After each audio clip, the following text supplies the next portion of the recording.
Hello, everybody. Thank you. So, welcome to our production of Madama Butterfly. So, first of all, I want to warn you that you are about to witness one of the most beautiful operas ever written. I don't tend to scare you. I actually want to encourage you to enjoy the show. So, let's talk a little bit about the story. First of all, why do we do these talks? Because the idea with the opera we do here at KLCO is not only to expose you to what we are doing, but also to kind of educate you. In case you know the opera, maybe you will learn something new. In case it's your first time, you will be super prepared to see this beautiful and heartbreaking story. Good. Let's talk about the history of the composition. This is a piece composed by Giacomo Puccini. It was premiered in 1904 in La Scala, Milan, Italy. How this piece came to be? Puccini, he actually came out of a big success. This piece came after La Bohème. I don't know if you're familiar with the piece La Bohème. We did it here, I think, 2-3 years ago. Beautiful piece. So Puccini was coming out of this success, and then Ricordi. Are you familiar with the name Ricordi? In case you are musicians, I'm sure you are familiar. For now, Ricordi, for us right now, Ricordi is a book, a publisher, but during Puccini's time, Ricordi, the person called Ricordi, he was alive. He used to hire what he called the Holy Trinity, which was Puccini, Illica, and Giacosa. Who are Illica and Giacosa? Illica and Giacosa are the guys who were in charge of writing the libretto. What's the libretto, in case you don't know? It's the lyrics of the opera, because you actually have to write it in a way that will rhyme with the music. So Illica and Giacosa wrote the libretto, Puccini wrote the music, and once again, they got together and Ricordi hired them to write another piece, in this case, Madama Butterfly. There is an interesting story here. The premiere was not that good. It was not that well received. The critics were really bad, and people were like, you know what, this piece is not that good. Puccini got really nervous because he was just coming out of a big success. La Bohème was a big success. So then he came back to work. He got the piece again and started working on it. The original Butterfly was actually 4 acts. It was really long. He came back to work and he made it a little bit shorter. And then after that, he kept adding and erasing new things and fixing this and that, and until he got the version that we have today. So the version that you are going to hear today is the 5th version of Butterfly. I want to clarify that this is not a version we are using right now. Actually, the version you hear everywhere in Europe and US, everywhere, is the 5th version. That's the version that everybody performs, which is a version in 2 acts, and the second act is divided in 2, so sometimes people call it 3 acts, but it technically is Act 1, Act 2 first part, Act 2 second part. So this is the 5th version, so I think now we are clear. This 5th version was very well received and became a huge success, and that's why this opera, in operas we have one thing called the top 10. I know that sounds like a pop thing, but in operas there is actually a list that lists international operas by the most performed ones, and Butterfly is always there. Sometimes go between 4th place, 5th place, but it's always there. Bohème is also there in case you wanted to know. Good. So why is this opera so catchy? So interesting. Why everybody sees over and over again? Puccini is one of the main exponents of a style called verismo. Verismo comes from verita, which means reality. Puccini was one of those that he started to coming out of these operas that always base stories on like dragons and like gods and epic things or Greek themes. And he was like, you know what, let's start talking about real people. He did that together with Mascagni. In case you didn't know, as a gossip thing, Mascagni and Puccini, they were roommates when they were in university. And actually, La Bohème is based on the life of the both of them, because when they were in college, they were super broke, and they didn't have that much money. And I think we could say they both ended up doing very well, because Mascagni and Puccini are two of the biggest exponents of verismo. And technically, Mascagni with Cavalleria Rusticana is the person who kind of put the roots of verismo, and then Puccini just made it bigger and greater. Good, so we have that clear verismo. People, you will see people having real feelings, people living real things. And I want to call you to kind of identify yourself with what's happening here and on stage, because I am 100% sure that at any point of this opera, you will identify with some situation, with some character. Hopefully we not the whole story because they're super dramatic, hopefully not.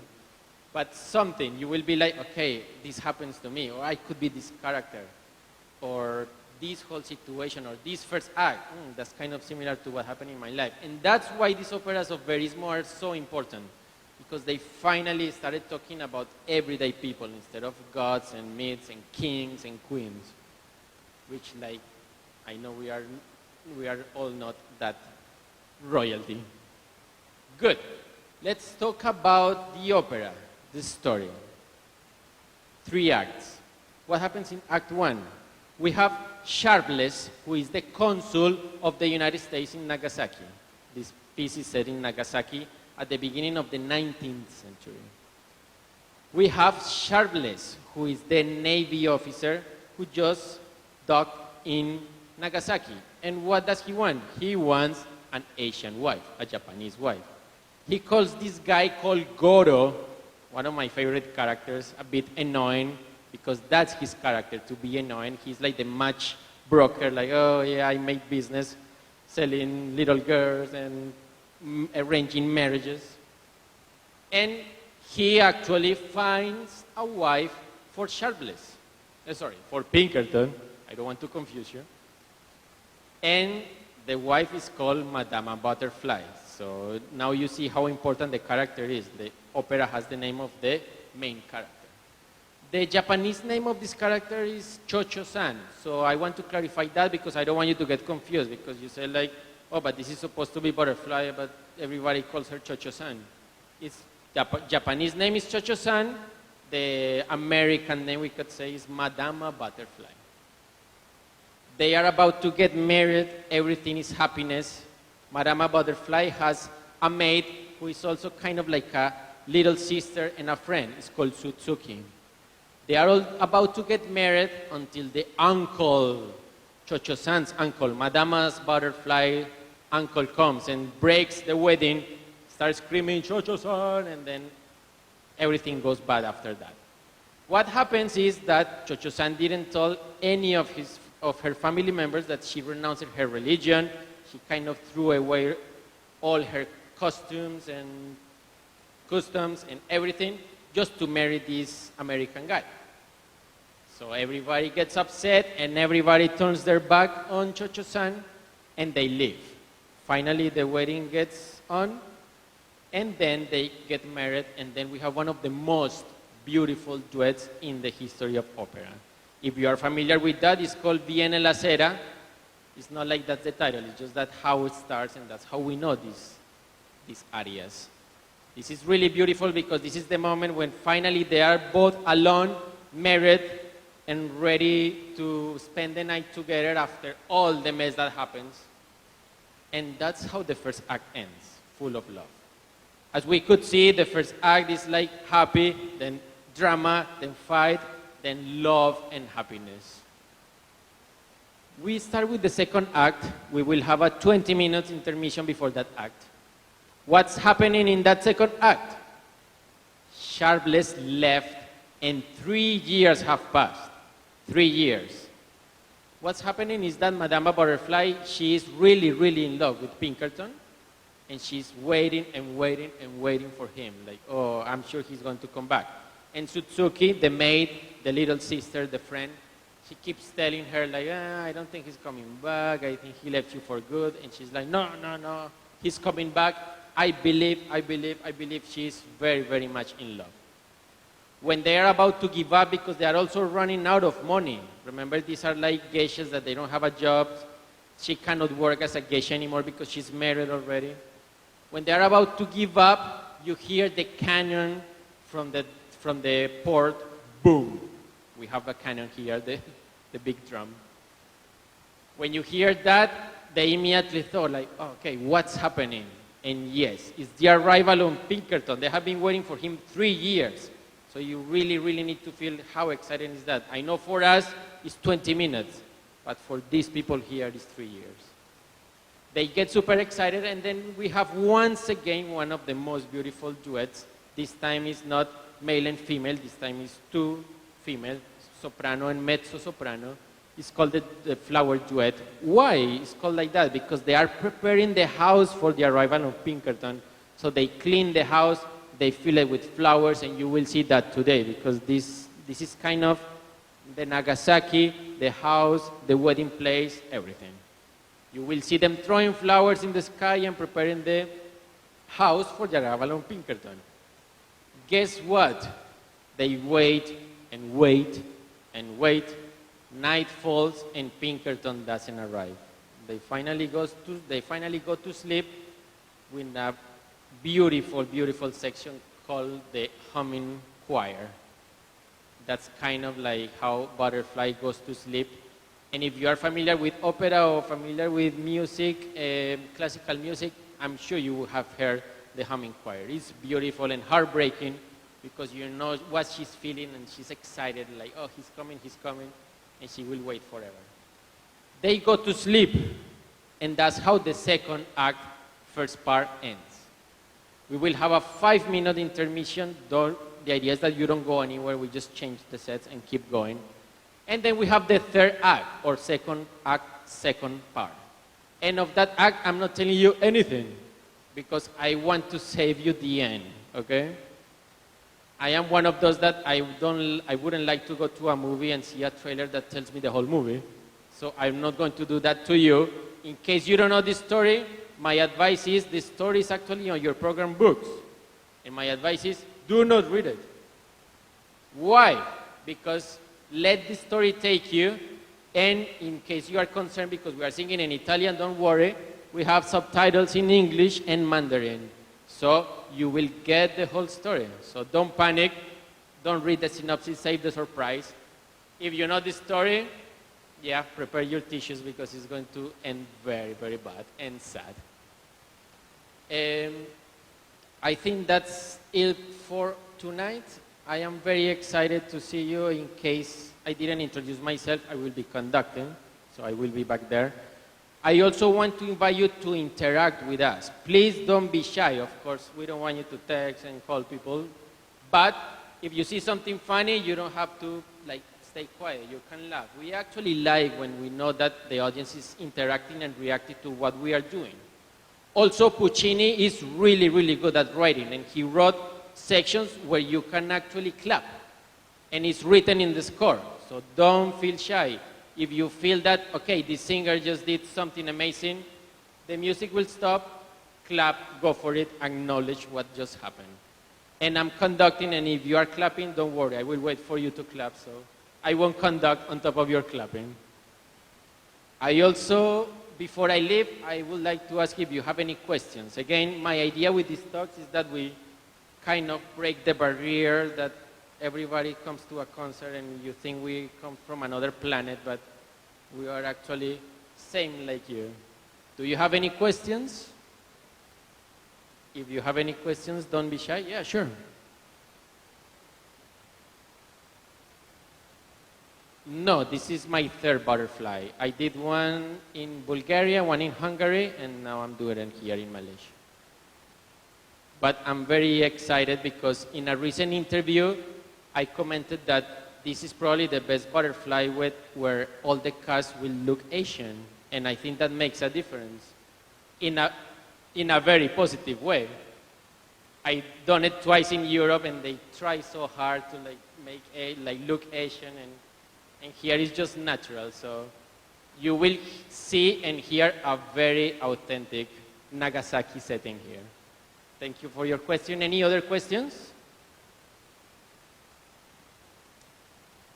Good. So if you don't have any more questions, thank you very much.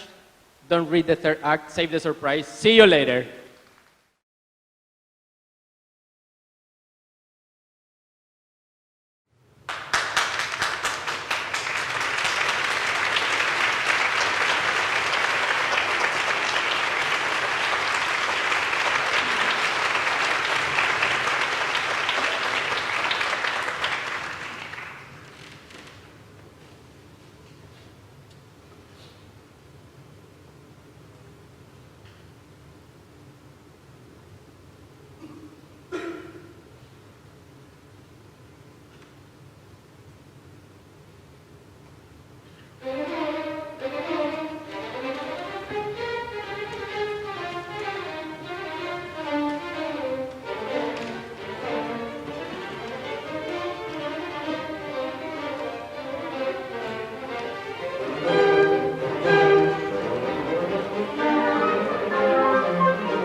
e soffitto pareti.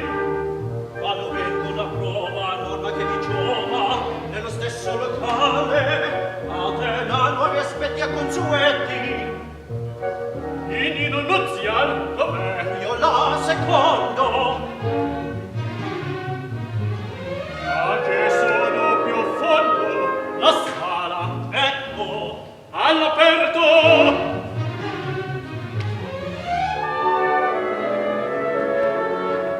Un fianco scove.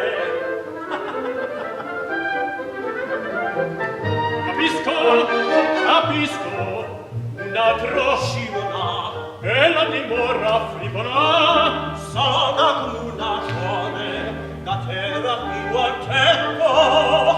È una casa soffietto.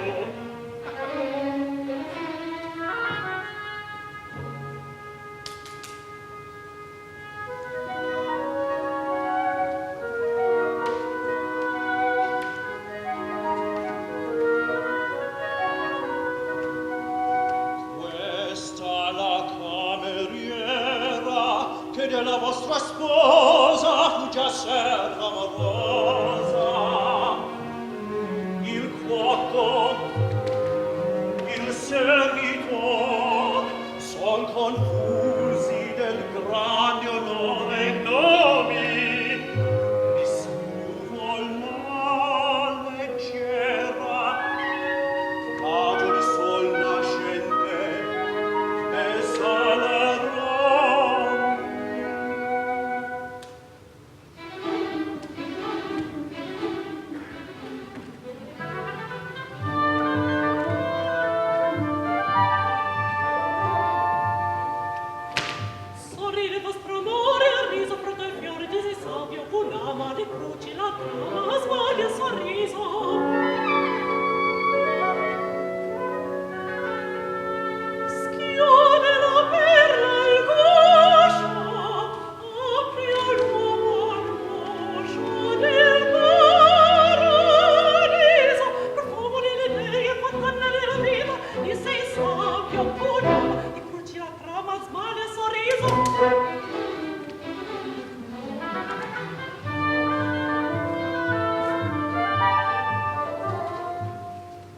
Che costei mi pare cosmopolita.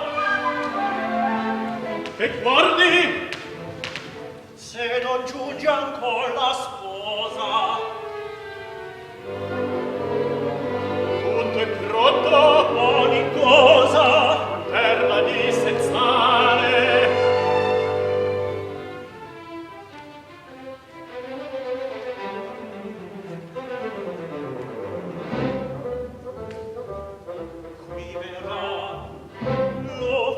Del registro, i parenti, il vostro console, la fidanzata, qui si ferma all'atto e il matrimonio è fatto.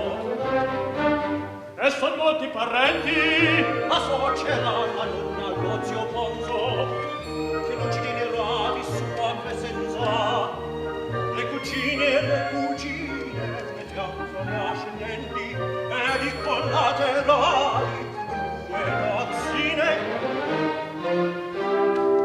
Quanto la discendenza provvederanno assai vostra grazia alla bella butterfly. Gran perla di senzale su non era mica spufuoli già mica. Non so sale. Ah, 28 lì.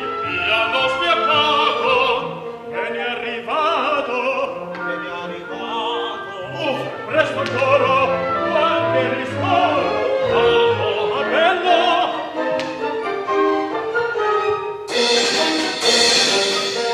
E che tagli il mare, il porto.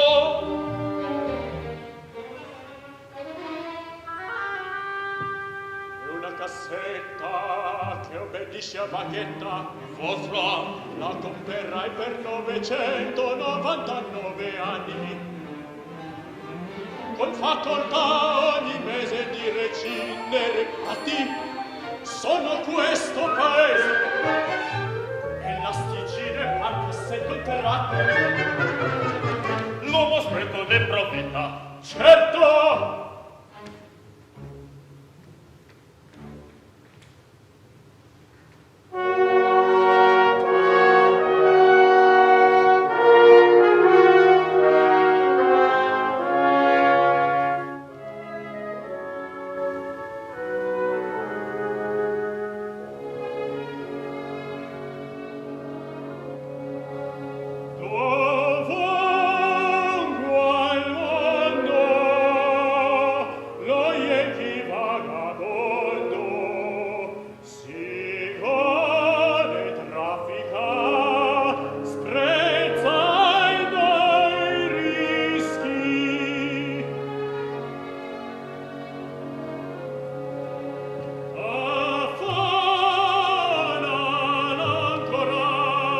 conduci la Goro.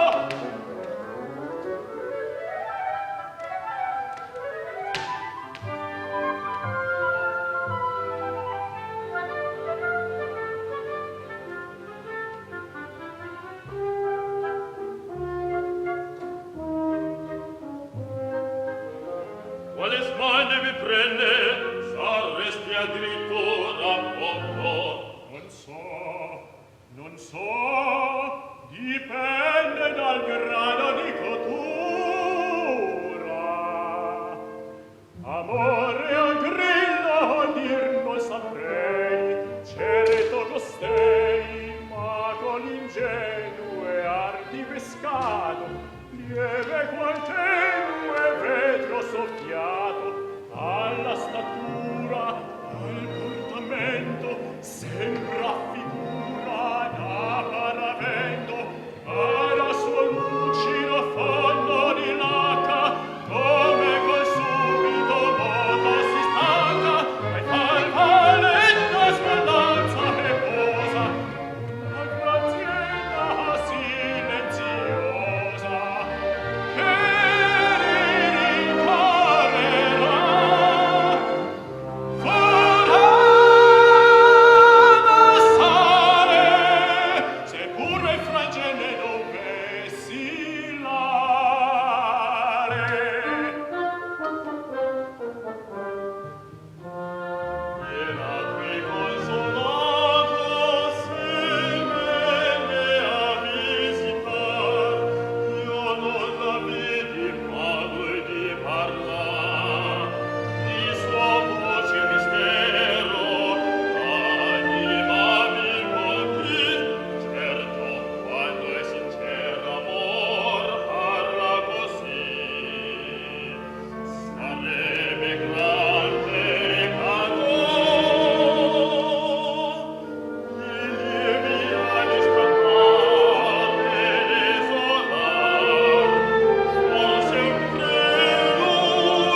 Americana.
dove sono? Qui, mi dispiace.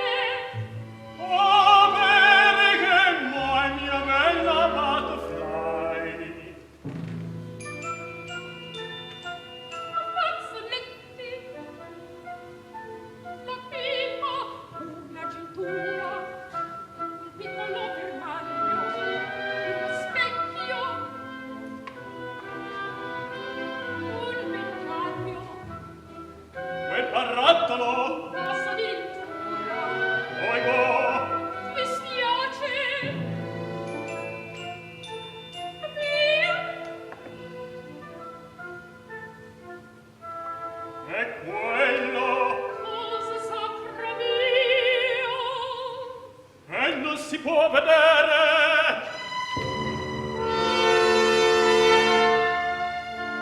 È troppo gente.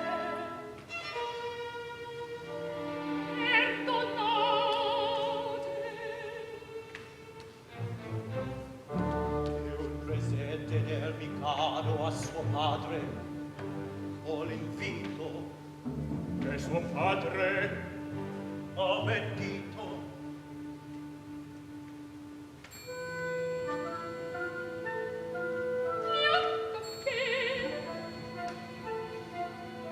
Quel pupazzi! A Benedetto!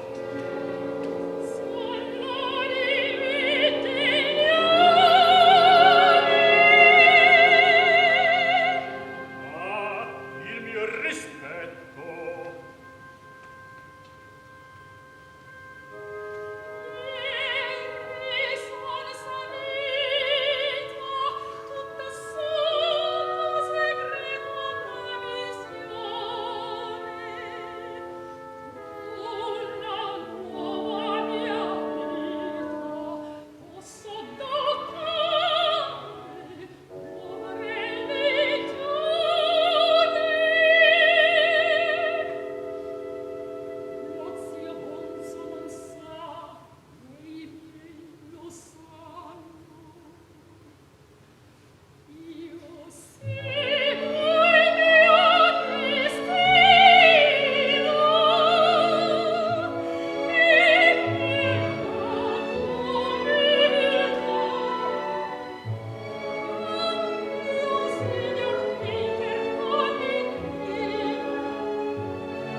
Tutti zitti. E concesso, ha nominato Benjamin Franklin Pinkerton, luogotenente nella cannoniera Lincoln, Marina degli Stati Uniti, Americana Don, e della damigella Butterfly, del quartiere Numara, Nagasaki, d'unissimo matrimonio, detto al primo, della propria volontà. Et ella per consenso dei parenti, qui testimonio lato. Lo sposo. Ai, la sposa. E tutto è fatto.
eccoci in famiglia. Sbrighiamoci al più presto, il buon onesto. Hip, hip!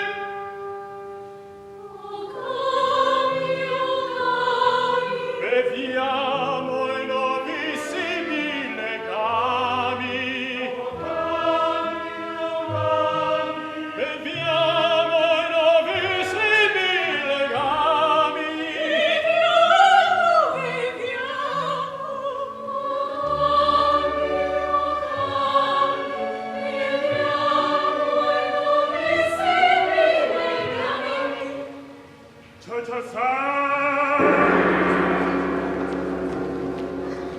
Ciao-ciao-san! Amamina siane! Bonzo, bonzo! Ciao-ciao-san! Di tono che persone Ciao-ciao-san! Ciao-ciao-san! Ciao-ciao-san!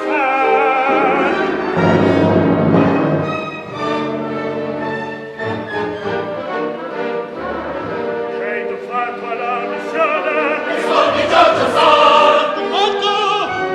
Rispondi che hai tu fatto? Rispondi, ciao-ciao-san! Asciutti, sono dunque questi frutti, c'è rilegato tutti.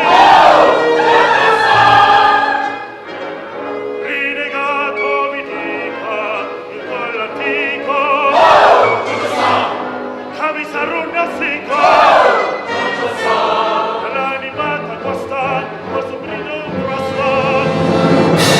E dico basta, basta. Venite tutti, andiamo, ci ha rilegato a noi.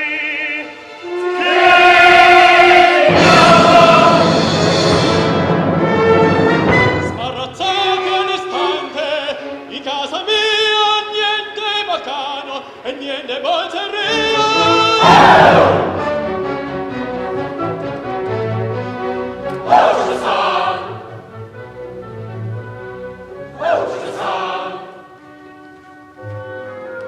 Camisa runda sico.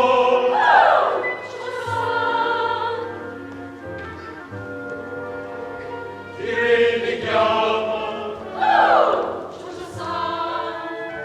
Ti rileghiamo.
Che fai? La man! M'ha detto che laggiù fra la gente costumata questo segno del maggior rispetto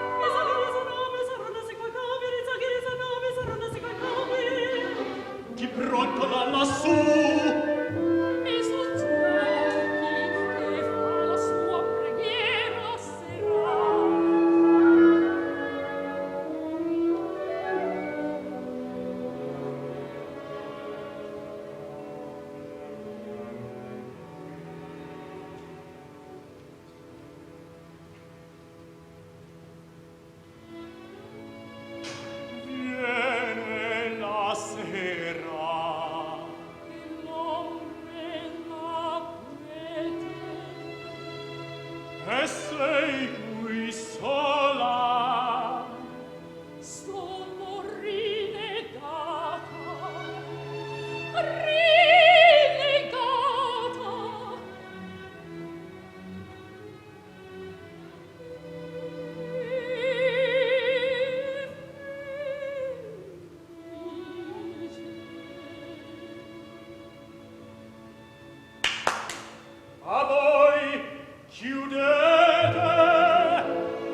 fascina qua